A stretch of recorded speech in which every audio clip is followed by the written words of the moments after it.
Are we recording? I'm recording. Are you recording? Mm-hmm. This has been a hard week. Yeah. What's up? You definitely seem down. Oh, you didn't see my grand aunt passed away. My grandma's sister. She was she lived to be 104, but I was very close to her, and I always took care of her. And uh, yeah, so I'm kind of out of it. We've been doing funeral preparations and all that. But I guess it was time for her to go because she was 104, and her quality of life wasn't that. I mean, she was still all there mentally, but her quality of life had been declining. Like I'd have to go every week and take care of her, and or every week, all the time, go there and like shower her, and yeah, I can't talk. Sorry. What am I saying? This is a Pokemon podcast. Yeah, I'm sorry to hear that. I've seen her in your Instagram feed before, so like I know who she is. Yeah. I knew she was fairly old. I just didn't realize she had passed away. I guess Yeah. I missed that. 104, and yeah, she was always involved in our lives from day one. So I took care of her, and she, when we were little, she paid for our schooling and everything. And actually, there wouldn't even be a Poke Beach without her, I think, because I wouldn't have gotten the education that I got. But anyway, I guess she's with my grandma now, my nanny in heaven, because they believed in that.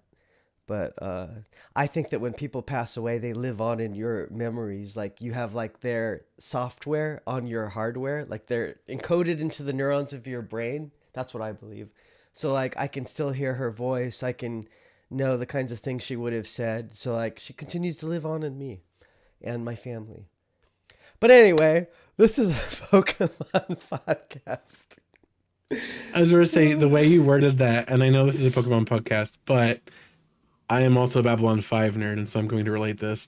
There is a scene you need to remind me to send it to you later Uh-huh. that says almost word for word what you just said, Well, it's straight out of a character's mouth. really, well, I mean, that was what my thesis film at USC was about. Like, where do our loved ones go when they die? Because when my grandma passed away in 2008, it really affected my family very hard because we were so close to her, and her death was unexpected. My grandma was my grandaunt's sister that just passed. And so I had those questions for a long time, like, where do we go? And that's what that was my ultimate conclusion, was that like they continue to live on in your memories and the way you live your life, and you can keep people alive in your mind, and you can hear them and kind of like call them up in your head and remember them if you knew them really well, which I did. So anyway, good thing it's a light news week.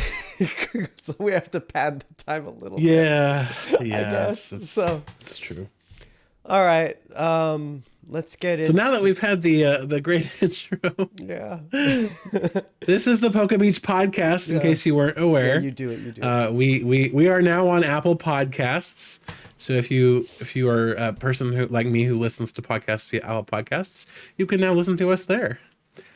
We do have a 5-star review this week that I'd like to highlight from Cassidy Jean. Wait, what? She says, "I'm so happy to."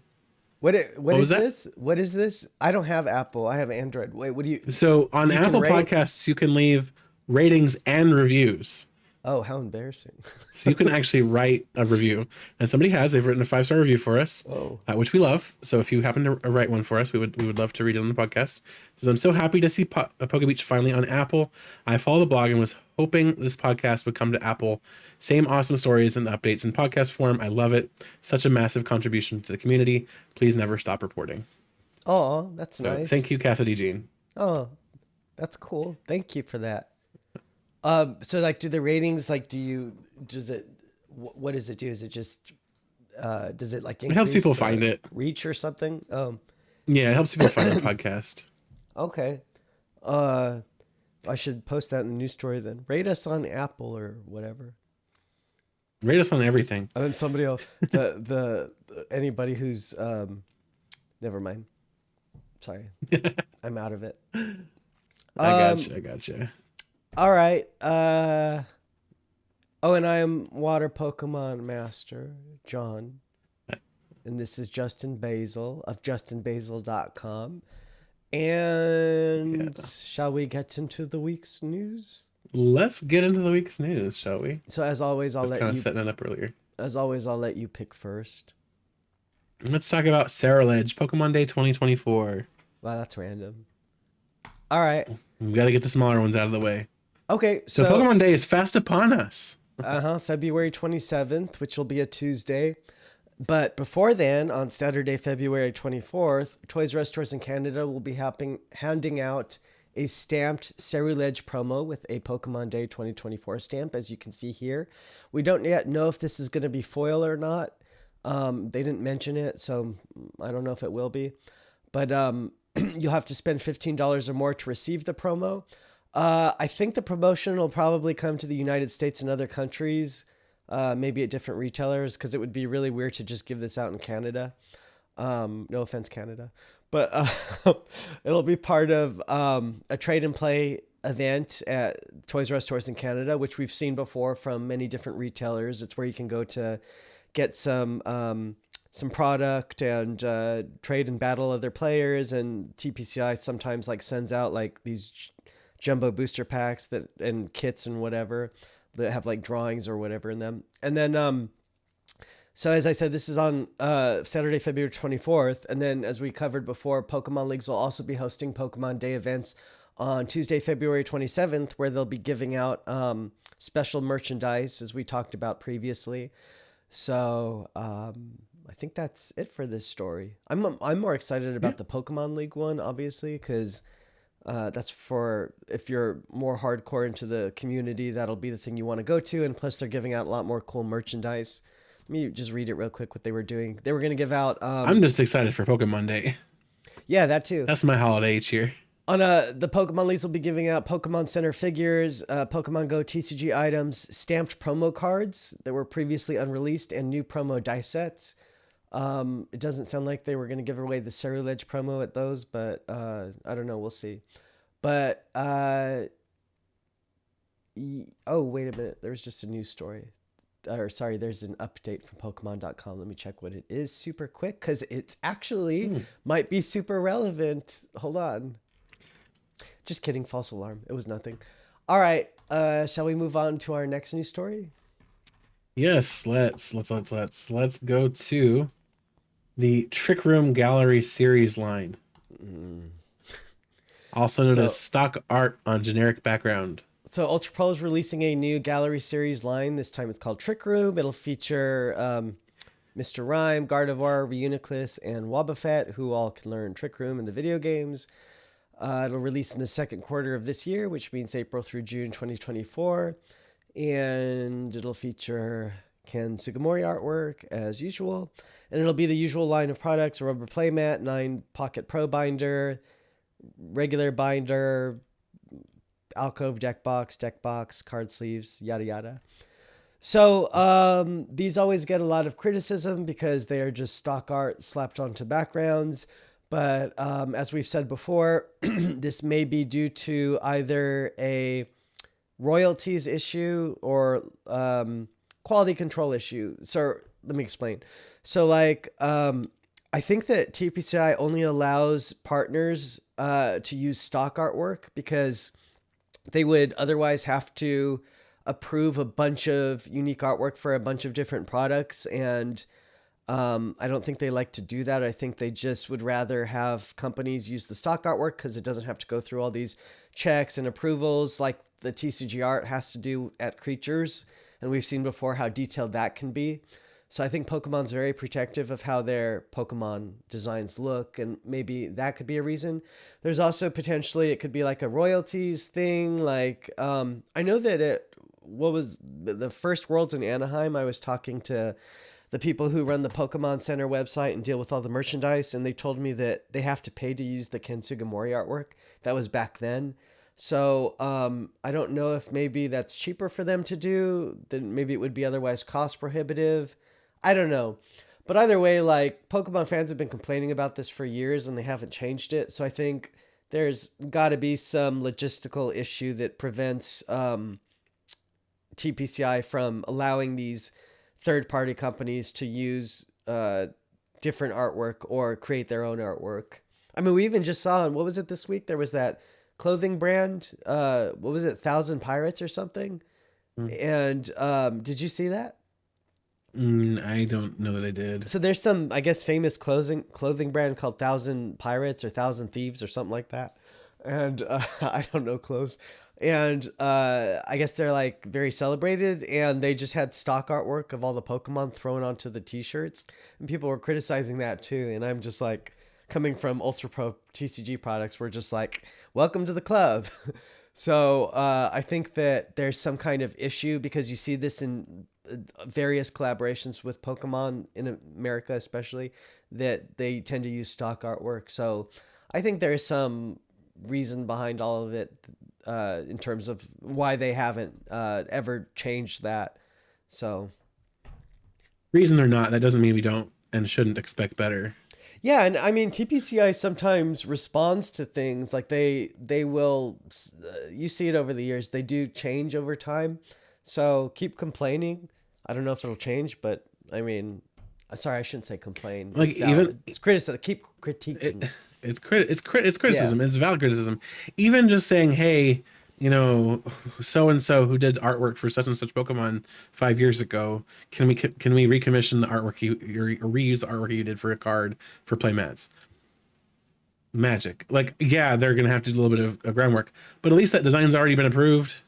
It's been approved, but there might be like some kind of royalties issue because like one of the things that, so this is tangent, but like in the so I did an interview with the director of the Pokemon anime back in like, what was it, 2006 or 7? And back then people were always complaining, why does 4Kids change the background music in the show all the time? And we didn't know up until then, but it was because there is an organization in Japan called, I think it's called JASRIC or something, and they whenever you export music from Japan, you have to pay more for it for some reason, and I think it's to like prevent, I forgot the reason, but it was something like it prevents, I don't know, I don't want to speculate when I don't remember, but anyway, there could be like some kind of body in Japan that or maybe some kind of legal thing that causes Japanese artists that maybe are part of some kind of guild or something to have to be paid certain royalties for using their artwork. So it could be something like that. I don't know. Anytime something doesn't make sense, it's always like a legal cost issue, or cost issue. So we can only speculate. They use Japanese artists' art for the regional playmats. They use it for the pack artwork. Like, there's no excuse. They do, but that could be something that is it could be a sort of so like they use it for our milk carton boxes, our premium tournament collections, right? But those are super expensive, so they might be able to build that into the price of that. Whereas for these Ultra Pro products, they're supposed to be cheap and accessible, and they are always cheap. So to use that kind of artwork on these might be cost prohibitive. It might cause them to have to pay a lot more in royalties for the unique artwork that just doesn't make the product worth producing. So like for example, maybe the Ken Sugimori artwork is the cheapest they can get, or maybe it's free now to use. I don't know. And that allows them to get the maximum bang for their buck. Whereas using the more unique artwork would cost them more, and they can use that in premium tournament collections because they're more expensive, and they build that into the price of it.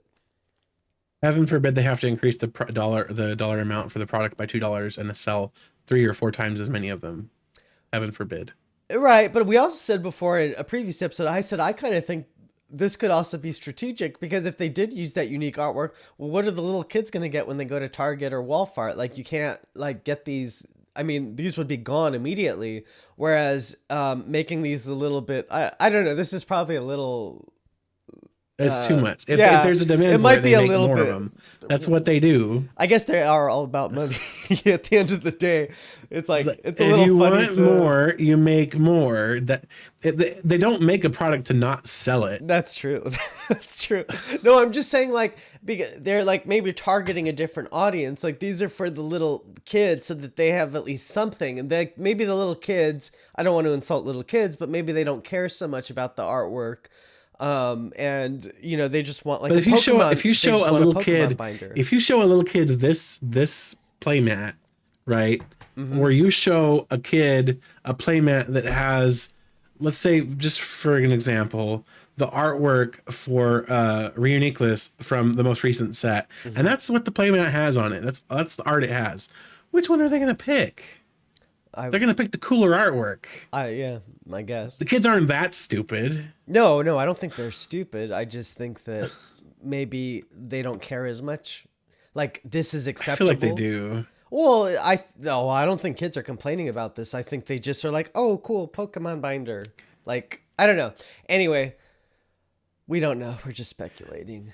Our best guess. But these will release again in April through June 2024. And maybe one day I'll ask them if I get an opportunity about this and see what the real reason is.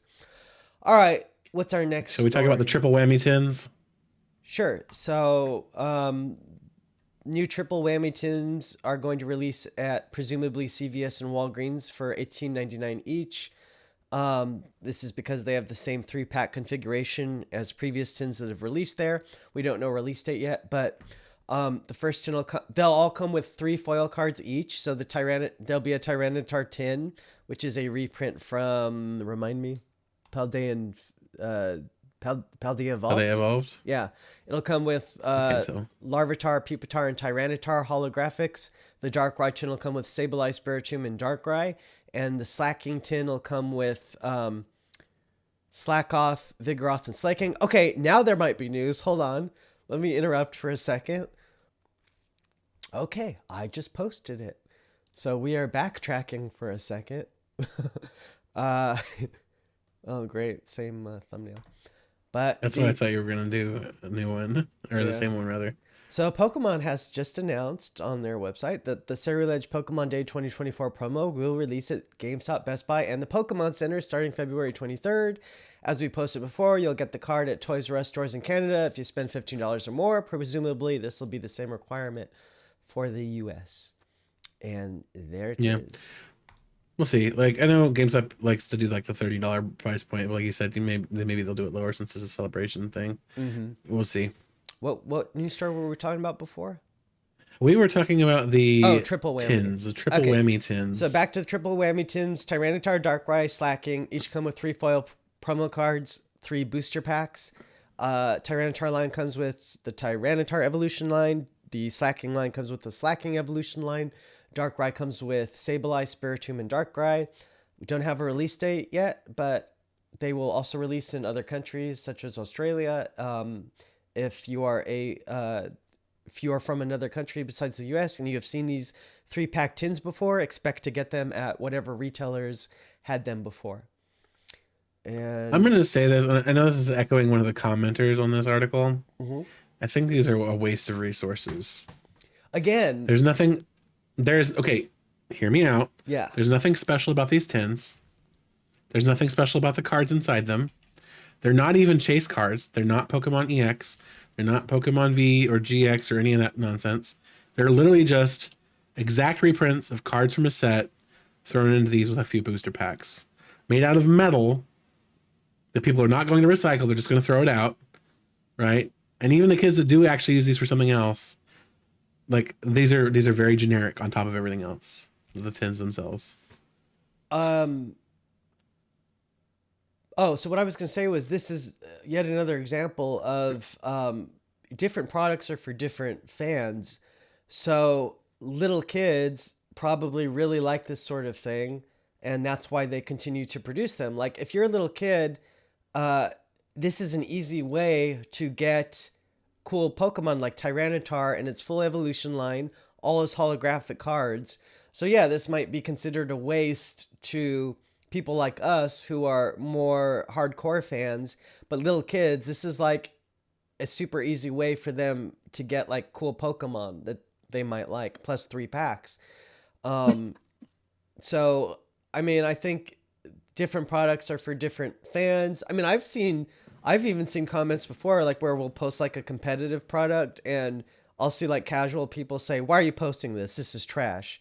Like, so it's always, you have to remember that Pokemon is for... But what I'm saying is they can do better even for the kids. Like make Tyranitar EX, make it the new Darkrai EX, make it whatever. But Make it something a little bit more of a chase card than a holo. Most people don't even consider holofoils chases anymore. Kids know, like they open packs. I watch all the time at my league. I watch kids open packs, and they will literally just chuck the rest of the pack if it doesn't have an EX or better in it. Like they don't care. But remember, you're talking about kids at Pokemon League. Those are already more dedicated fans.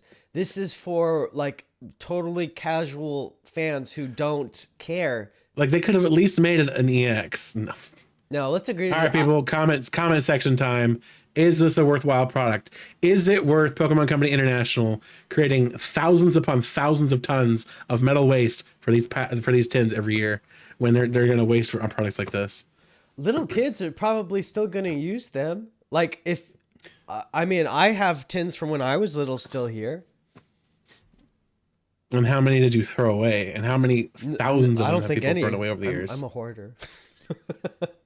I see your point, but I don't agree. This could have easily been one of those like breakout packs. You know, I'm talking about the little box ones that has like the 3 holos. It could have been just like that. It could have been $10 and it'd been fine.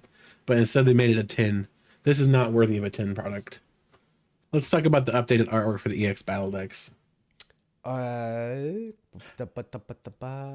Okay. Yeah, so when the EX Battle Decks, there's new EX Battle Decks coming out in February that'll feature Houndoom EX, Metal EX. And when they were first revealed, like, we were a little bit kind of like... I would like to say for the record that I called that they were placeholders. Yeah. We were a little bit iffy about them because it's like these usually have alternate artwork, these ones usually have alternate artwork, but in the first product images that Pokemon revealed, they didn't. They're just exact reprints. Well, now we have the updated English images showing that those cards were in fact placeholders. The Houndoom EX and Melmetal EX do in fact have brand new artwork that we have not seen in Japan yet. So, yeah, we don't know how Japan is going to get these artworks, but it's, TPCI hasn't really used placeholder cards in their product images in so many years. Like, I remember maybe like, it was probably over 10 years ago, they used to do it all the time when they would reveal product images, but they really don't do that anymore. Like, the most they'll do is for like our holiday products, they'll like flip the card and you'll see the back in the product image. Yeah. But it's pretty rare that they do this, so I almost think this was a mistake. Like, whoever pumped out the product image when they were doing the render, maybe they used the original set ones by accident. I don't know, because it's weird that they were hiding it and then they just now revealed it when we haven't. It's like I could see if they were hiding it because Japan hadn't revealed it yet, and then Japan was like going to reveal it this week or something, but there was no reason to hide it because they just ended up revealing the actual product. So I kind of think it was a mistake or something. So we also got either way, we know they're not. And we also got the deck lists in these updated product images. I don't know if you can see it here. Did you have a chance to look at these? The deck lists? Yeah, they. I mean, they're always horrible on these EX Battle Decks. Yeah, because this is a level 1 product. So the Houndoom. I see 2 Nest Balls, 4 Great Balls, 4 Nemona. The Nest Balls and to a lesser degree the Great Balls are about all that's worth anything in this deck. Oh, I see. Jacques is okay. And then the Melmetal one has the Switch. Oh, it looks like, is that the same thing? Almost the same thing? It's basically exactly the same deck. These EX Battle Decks haven't been very creative with their drainers. Usually they just change out the Pokemon and leave everything else the same. Yeah. Except for the energy. Yeah. And these will release on February 23rd for $9.99 each. So this is a level 1 product meant for new Pokemon trainers. Yep. Or it's your friend that you're trying to get into the game. Although if you're getting a friend into the game, like, you would probably use the so I actually brought a friend to Pokemon League a few months ago. I really want to go back to Pokemon League. I'm gonna drag my friend there next Thursday. But we were using the what was the product that had like the Arceus and the Palkia? Or sorry, the League Battle decks. ADP, the League old Battle ones. decks. Yeah. So we were using those. Those were pretty fun to use to teach players, but those are, what would those be considered now? Would those be like level 2 product? They're still League Battle decks. Oh, They're right. already an existing product. When I first posted this story, I called them, did I call them like League Battle decks by accident? And then You call them EX League Battle decks. I had to go back and fix it. You edited it Yeah. for me. I always get these the deck lines they have mixed up for some reason. They always get mixed up in my head. So the product I was using, was that play level 3 or was that 1 or 2? I think it's Was it? I think it's 2. Sorry, my cat just fell out of her bed. Give me just a second. Sure. We have so many interruptions on today's podcast. She has this like little cave bed thing she's got that sits on my bed so she can sleep in there. And she like jumped into it too hard and it rolled off my bed and fell onto the ground with her in it. And she's like, "What happened?" Is she on her 8th life now? I don't know if she has any left. Oh, she's out. Anyway, but yeah, if sorry, so what do you remember what that product was? Can you Google it real quick? Was that play The level? Yeah, Google it for me real quick. It's probably 2. We used the ADP one and the Zekrom and Pikachu GX one.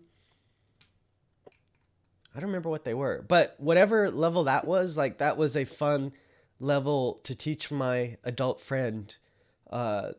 But maybe like level 1 like these is easier for kids. I'm not sure. So they don't have the levels on these? Yeah, see, at the time? yeah, see, that's what I thought. So that's why I was asking, what do you think those would be today? Probably level. I'm pretty sure the newer League Battle decks are all level 2. 2, Let me yeah, look at that's some kind of more what I recent thought. ones. Oh no, some of the newer ones are 3. So like the Shadow Rider one is level 3. So I don't know. Okay. Our next news story is that chain stores will be receiving up to 250 copies of the Damn Pikachu Van Pikachu. Gogh Van Gogh promos. I'm just gonna quickly go through this because I am as sick of hearing about this as you guys are. But we have discovered that chain stores in the Netherlands are going to receive between 25 and 250 copies of the Pikachu with Van Gogh promos to give out to customers. It'll depend on the size of the store. So smaller stores are going to receive like 25 or 50 copies. Intertoys and Media Market, which are the larger chains, will receive 100 or 250 copies. And both of those chains have over 260 stores combined. So I think it's fair to say that based on these numbers, maybe we'll get maybe at most like 100,000 copies of the promo injected into the global supply. Maybe, I don't know, maybe 50,000 at the least. But this is definitely going to be like a large print run that should affect the price globally. And then we've also discovered that some stores are going to be stepping up their security to ensure the promo is handed out fairly, although, of course, no system is foolproof, and there will surely be some stores that are somehow going to find a way to sell these unfairly. But at Intertoys and Media Market, which are the largest chains, you're going to have the employees are going to have to scan the card and list it on receipts to give it out. So this means that the stores are going to be able to track how many cards they received and how many cards went out to check if the numbers don't match up, if employees are stealing them. And this also means that the promo can't be given out before February 10th. And then Game Mania stores in Belgium, which is the only exception of stores that are going to release this card outside of the Netherlands, are going to require customers to show their membership card, which will prevent them from getting multiple copies. So on Card Market, which is the European version of TCG Player, the news of this, the promo dipped actually on one day down to a little under 40 euros. This was because somebody offloaded a ton of the promo cards that day for, I think it was like 35 to 40 euros. But then the price went back up shortly after that, although still not as high as the original 120 euros that it had been going for the past few weeks.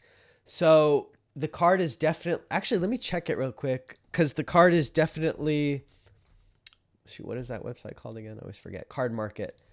I was gonna say I take a bit of exception to card market being called the European TCG player. They're not related. No, what it means is that like they track they're like a market like TCG Player that has a bunch of different sellers. So they're not TCG Player at all. But as you can see here, this is the most updated graph. It dipped that one day, as I said when I posted the story, because somebody offloaded a ton of them for really cheap.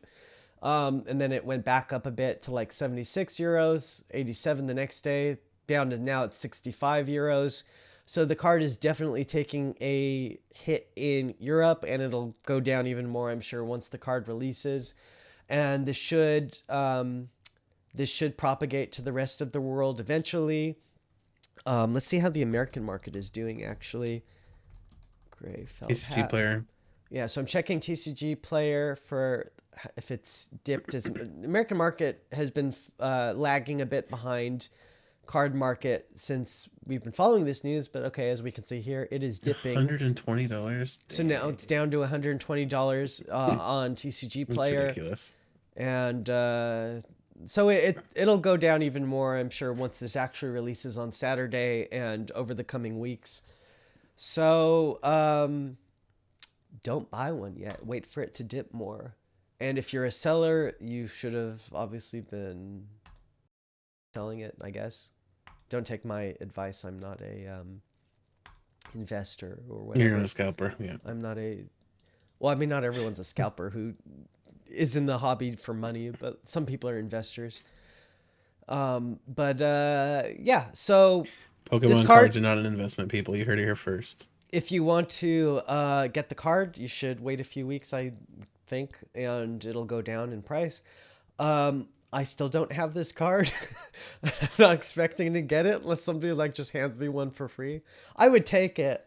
Actually, I would like maybe one copy, but I'm not going to spend a lot of money to get it. So I guess I'm not going to get one.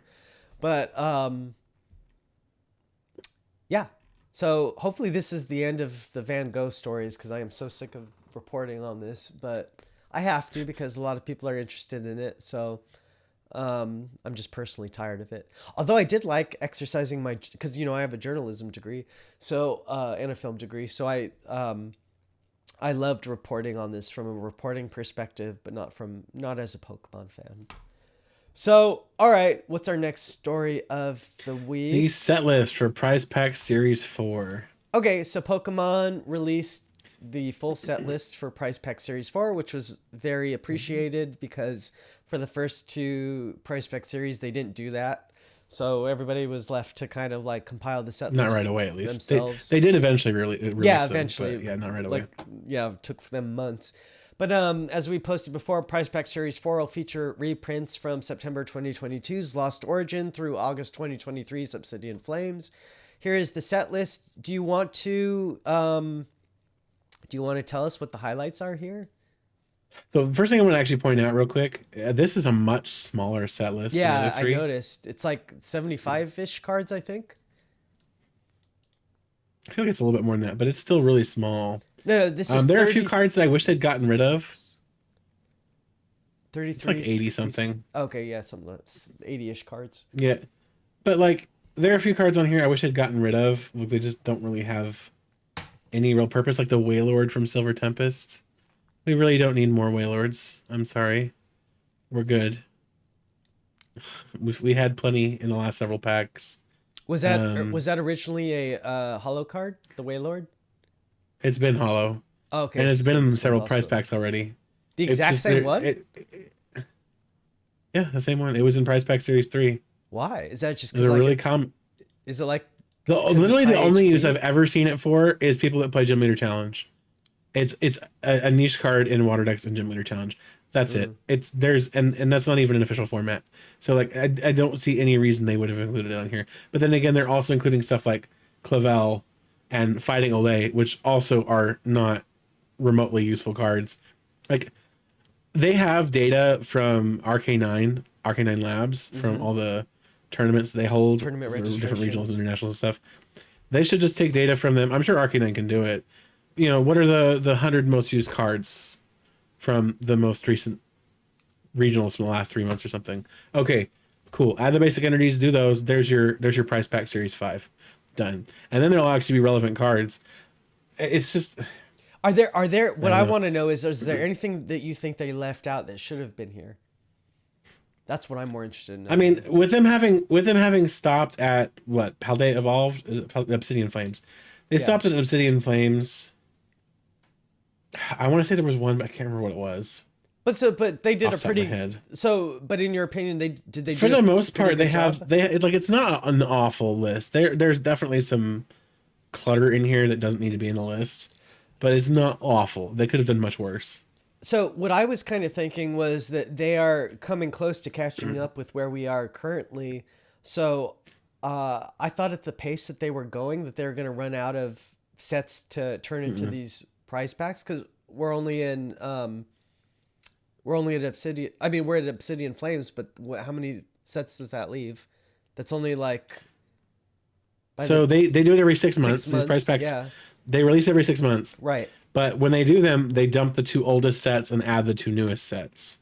Is what they do. Oh, okay. So they're not going to So run Lost out. Origin and Silver Tempest will go away, but it'll pick up Paradox Rift, and it'll probably also pick up the mini set. So it'll pick up Paldean Fates, and it'll pick up Temporal Forces. Is what it'll do when we get it next time.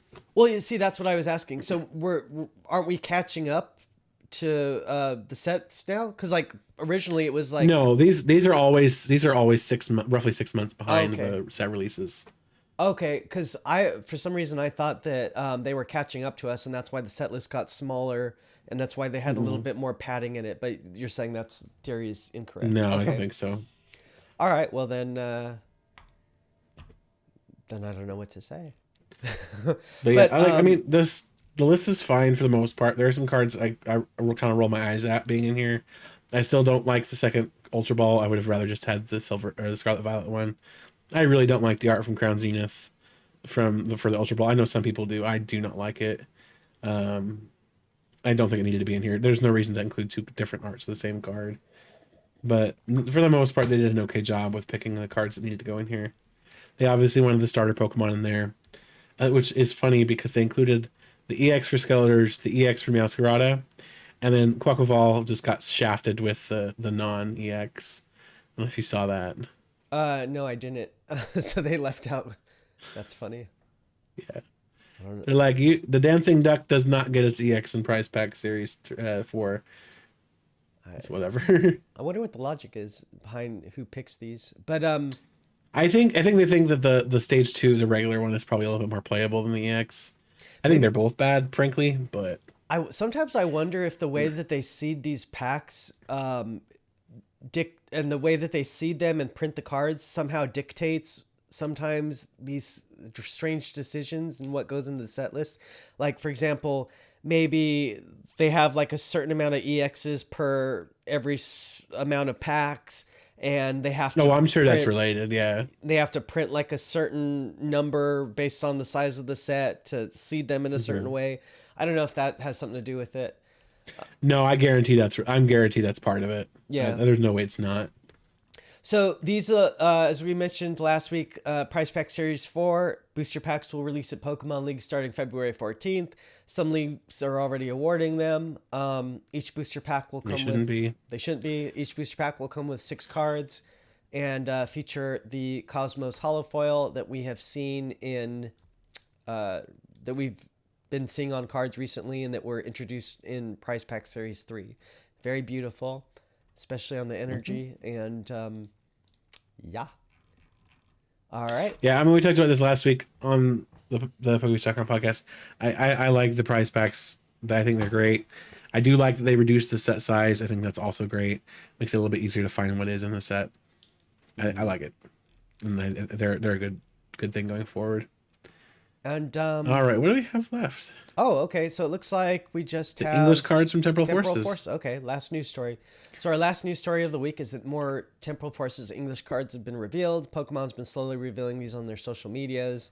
I don't want to make a story for every little card reveal that we've Yeah, I seen don't think it's already worth the English card reveals. Yeah, we we've already seen know what they them are. in Japanese, so I'm just kind of do them in bulk stories every few weeks. But So we got. Are there any of these you want to talk about? Competitive Fluttermane wise? is seeing play in the Ancient Box. I'm sorry. The What did you Scyther is say? objectively worse. Sorry. Fluttermane is seeing Oh, play in Ancient Fluttermane. Box. Okay. So that card is seeing play. Okay. Yeah, that's the only one out of these I think that's seeing a decent amount of play. Fluttermane. Gouging Fire people are trying to make work. Walking Away people are trying to make work. The Scyther is just objectively worse than the one from 151. Yeah, I mean, they're. It's great to see the card numbers in English. How's that? It lets us get a slightly better view of what's coming out in our English set and kind of how the numbers line up. Mm-hmm.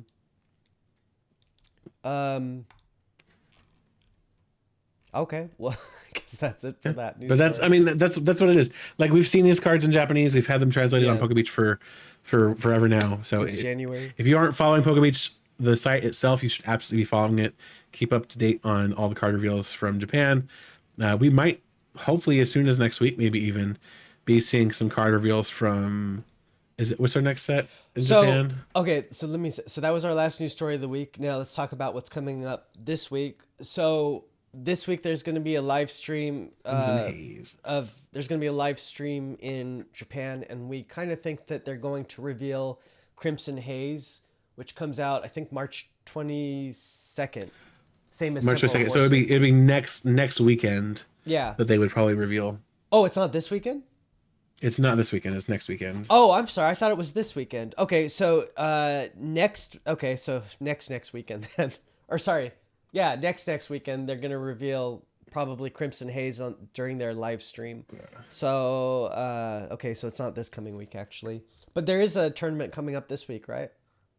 A regional. There's a Dortmund Regional Championships in Germany this weekend, and Thailand is also having Regional League number 2 this weekend. Cool. So if you're in Thailand, or if you're going to Dortmund from TPCI regions, or from anywhere really, because I know other people outside of our TPCI play can still go to our regionals. So if you're going, best of luck to you. And we'll also have Pokemon Day 2024 coming up in a few weeks, and this is kind of February is typically like a slow news month, so that's where we are right now, and we have to wait till the end of the month for Pokemon Day to get any real big news. So that's when we get our explosion of news that they've been saving all month just for Pokemon Day. Mm-hmm. All right, I think that's it for the week. Is there anything else that? Real quick, there was a comment left on a podcast last week that I wanted to hit up. They said, if you're still doing questions for the podcast, what in your opinion is the perfect beginner product? Should Pokemon just straight up reprint a competitive deck? Should they take a shell of a competitive deck and remove some of the more confusing or complicated aspects? I've always wondered what exactly would be better. So I have my opinion on this. I want to hear what you say.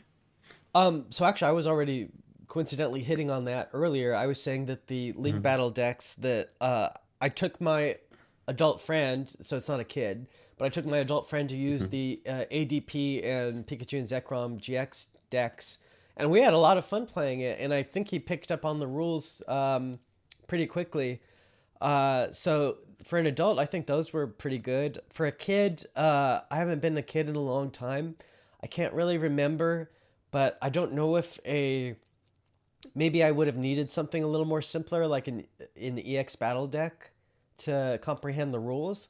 But for an adult, League Battle deck was pretty good because it was an ADP deck and a Pikachu and Zekrom GX deck, which were both popular back then. So those were fun.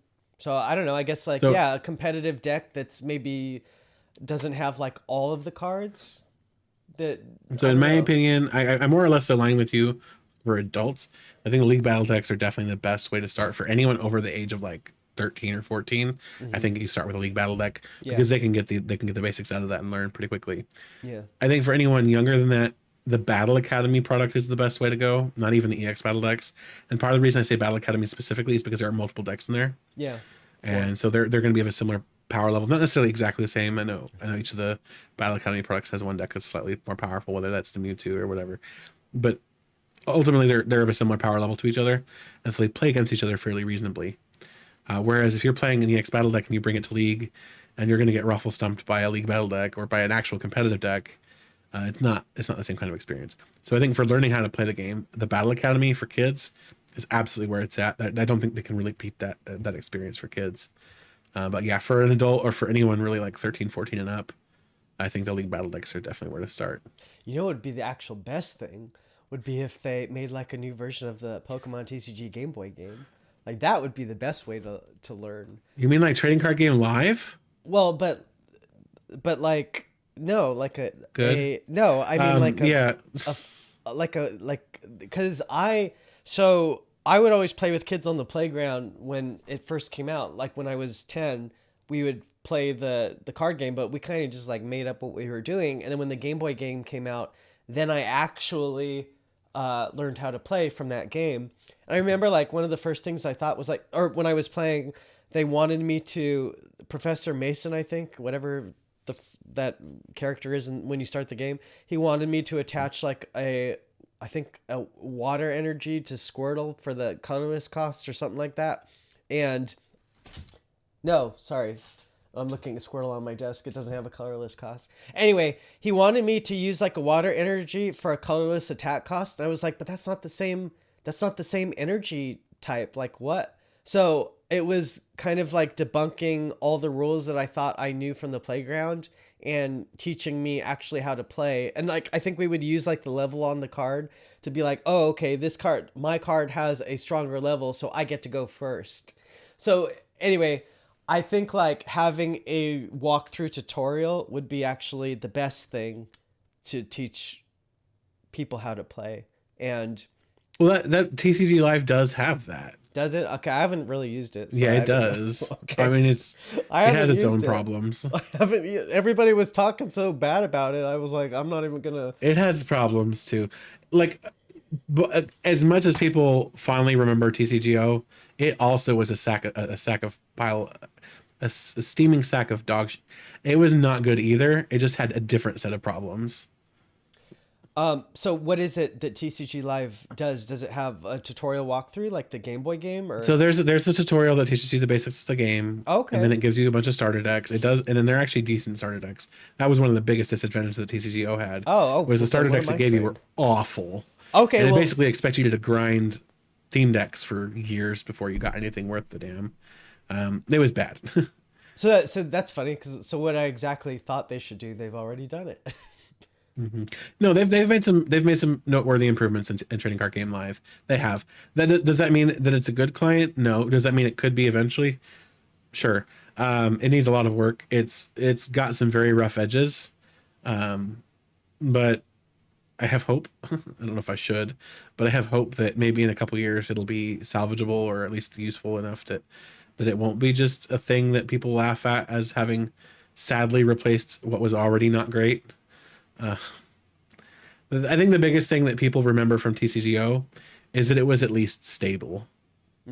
Even if it had bugs, even if it also horribly miscalculated damage and had bad, severe bugs that lasted months and months, at least it was stable for the most part. Whereas TCG Live has had some pretty severe issues with connectivity and timers going out of sync and other things that are very frustrating for people and reasonably frustrating at that. Have they improved it significantly since it came out? Or I don't know if I want to say significantly, but it has improved. It is definitely not the same pile of poo excrement it was when it first came out. Do you think like maybe in a year from now it'll have a lot of it worked out at the rate they're going, or?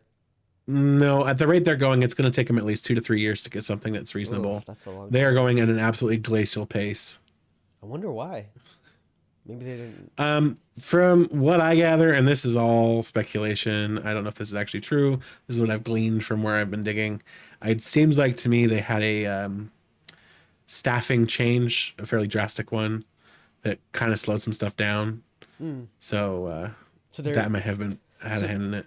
So maybe their programmers have to go through all the coding and learn how it works, and then recode things. And they've said in their their infrequent letters to the community, I would point out they have not been very good about putting those out on a regular basis. That they are working on optimization to make it so that it's a lot more fluid, a lot less demanding on hardware. Oh, okay. But they also are going to be implementing a game log that also will hopefully help. So TCGO did have a game log, which was very wonderful. You could go back and see, okay, this is what happened. This is what my opponent did. This is what I did. And then if there was a bug, you could say, hey, this is my game log. This is what happened. Okay. Something was wrong. And TCGO had tons of issues like that. It did. They weren't always as glaringly obvious as Trading Card Game Live's, but they were there too.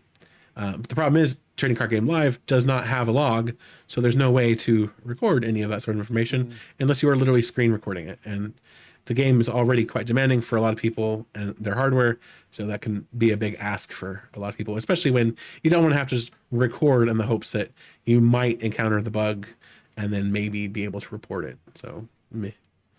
So I'm sounds like that they were just trying to pump the program out and get it on its feet when they originally released it, and then now they're going back to recode it and optimize it, and then maybe eventually, or 2 to 3 years, get to all the specific bugs. But it sounds like they're trying to do like a work from a macro level to a micro level. Maybe I imagine that's what their plan would be.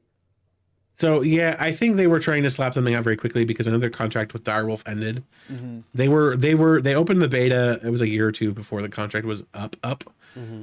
and they clearly thought they could get something like workable before then, but they left beta and closed down Trading Card Game Online, which was their collaboration with Direwolf Digital, and it very clearly was not ready. It was very clearly still a very beta product. Basically at frequent points being completely unusable. Yeah, it's been a rough go for Trading Card Game Live. The good news is the last several sets, it's been several sets at least since we've had like severe game breaking bugs on launch. It used to be every time there was a set release for Pokemon that Trading Card Game Live would have to ban several cards to try to prevent massive game breaking bugs or crashes or whatever. We haven't had anything quite on that catastrophic level recently, so that is promising, I hope. Well, it'll probably, once they get the bugs worked out and your estimated timeline 2 to 3 years, I don't think people are going to really people probably aren't going to remember how broken it was after a certain point, and it'll just work. Like I remember, so like in the old days of the fandom, we had unofficial simulators. So there was one called Red Shark, which we had on Poke Beach. And that one had a ton of bugs when it was first released. But so it had like a bad reputation at first, but then the developer fixed it as we went. And then like it was a few years after that, and like people were using it all the time, and nobody even remembered that it had that reputation originally because it just worked after a certain point. So maybe that's... The same as it's true also of PTCGO. Yeah. When it released, it was a very big buggy mess too. Yeah, and it took years for it to get to a point where it was respected enough that people were panicking when TCG Live was released. Yeah, so I think Pokemon is going to be around for hundreds of years. So a few years, it'll outlive both of us. It will. So just having a few years of the program being buggy and whatever to fix it. Once they eventually fix it, I think it'll be okay. They Pokemon runs on very long-term scales, so I don't think they're too worried about something being broken for a few years like that. I mean, it's bad, but eventually if they work it out, then it'll be okay. Anyway. Yeah, like TCGO, just not to harp on TCGO because it's, dead corpse at this point, but like people are like, oh, it was so perfect. It was everything we wanted. TCG Live could never be. Like I played TCGO. I remember that it took them a year to fix the issue with Blacephalon GX and Beast Energy Prism Star. I remember it took them months to fix Gift Energy. Like these were problems too. It took them forever. I remember there was a patch that went out at one point. I think it was Rebel Clash time frame, where it just completely borked TCGO. Like if you go back, I think it was David Hockman on Twitter, and you probably find his videos on YouTube too, where they like play a scoop up net, and the scoop up net like scoops up their entire board, throws, including their prizes, and like throws everything. It's like, what the heck just happened? And that was a bug in TCGO. That's funny. It existed. That's funny. But people don't want to remember. People don't want to remember those because the grass was greener with the older stuff. Like I'm not, like I said, I'm not defending Live. I think it's not great either, but TCGO wasn't perfect. It wasn't. I had dinner with David Hoffman at Worlds 2 years ago. Cool guy. Um, all right. Is that it for? I think that's it now. Is there anything else we want to I talk about? think so. No, I think we're good. I think that it was a nice, cool week. We're kind of getting the nice chill weeks before we get the chaos of Pokemon Day. Yeah. I'm personally Oh, super excited for Pokemon Day. let's make predictions actually, real quick. Oh no. So I'm gonna be so bad at this. actually, what I want to say though is that I think Pokemon always I think they always do things that fans cannot predict, and that they always throw a surprise into it. So people are saying like, "Oh, it'll be Let's Go Johto," or something like, "There's going to be a Let's Go Johto game," or something like that. But I don't think it's ever something you can linearly predict like that. I think they always throw a wrench into it to make it something unexpected. So I actually just want to say I don't think you can predict it. So here's what I'm going to predict that I can guarantee will happen. Ready for this? Sure. They will bloat the whatever Direct Live, whatever it is, their announcements with Pokemon Masters EX that nobody cares about. I don't. Pokemon Cafe Remix that nobody cares I about. don't care. Pokemon Go that fewer and fewer people are caring about. All right. And then there will probably be some Unite news, maybe a new skin or some new characters in Unite. And then they'll finally get to the news people actually care about, whatever that ends up being. Now, personally, do I think there's going to be a Let's Go Johto? No. I think they realized the Let's Go formula does not work. Yes, Let's Go Pikachu and Let's Go Eevee did very well, but they did very well because they were the first games on the Switch for Pokemon. I do not think that they would work very well now that we've had several games, several generations even, on the Switch. You know what I think? Do I think that there might be DLC for Scarlet and Violet? I think that's a possibility. Do I think there would be remakes for the Unova games, either Black and White 1 or 2, or even like a Black and White 3 to kind of continue it? Maybe Legends Unova, perhaps. But I think I would rather see like a Johto remake or a Legends Johto first. Excuse me. You know what I think is that because the Switch has been out for so long, more. I'm getting a phone call. What I think is that because the Switch has been out for so long, that because most people have it, they're going to capitalize on that by trying to release as many games in this time period as possible. So, sorry, my brain was interrupted by a phone call.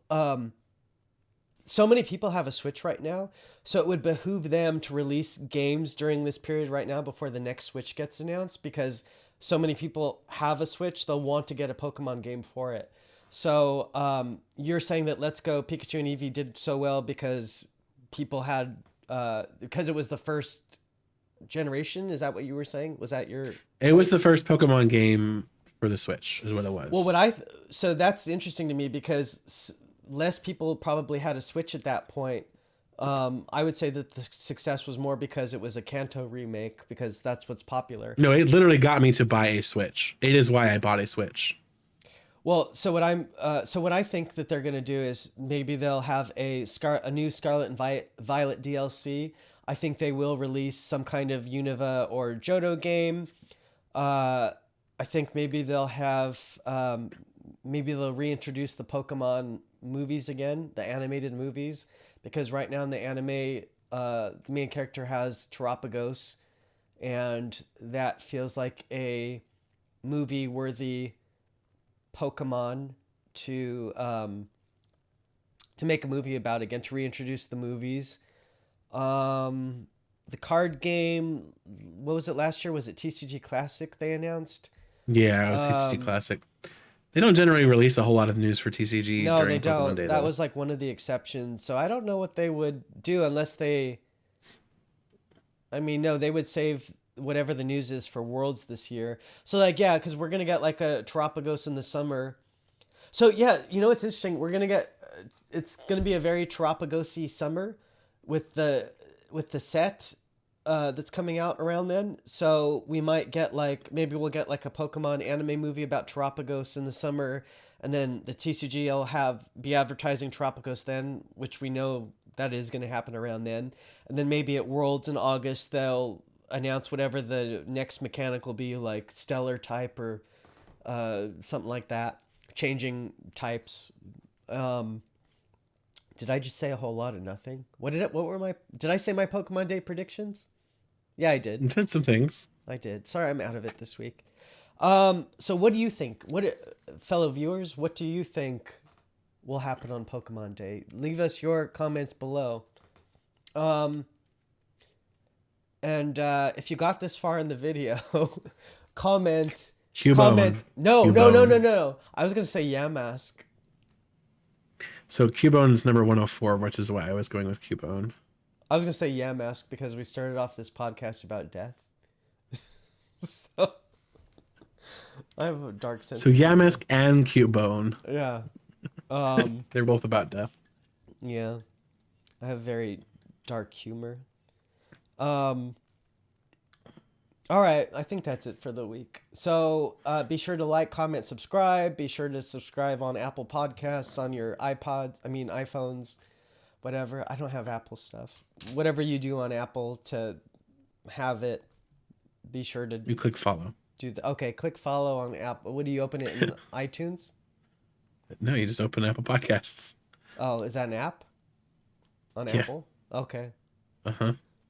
Do your Apple thing to get the podcast. Do your Apple thing, everybody. Please leave us reviews on Apple Podcasts. If you were listening to us on Apple Podcasts, we would appreciate that. If you leave us a 5-star review, we'll maybe even read it on the podcast. This was such a meandering, messy episode, so that had several interruptions. So what you're saying is it's a typical episode of the PokeBeach.com podcast. Is it? I don't think we've meandered this long before. It's pretty typical of us. We kind of just talk.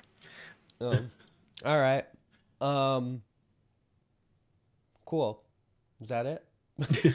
Are we done? I think so. We're gonna meander some more.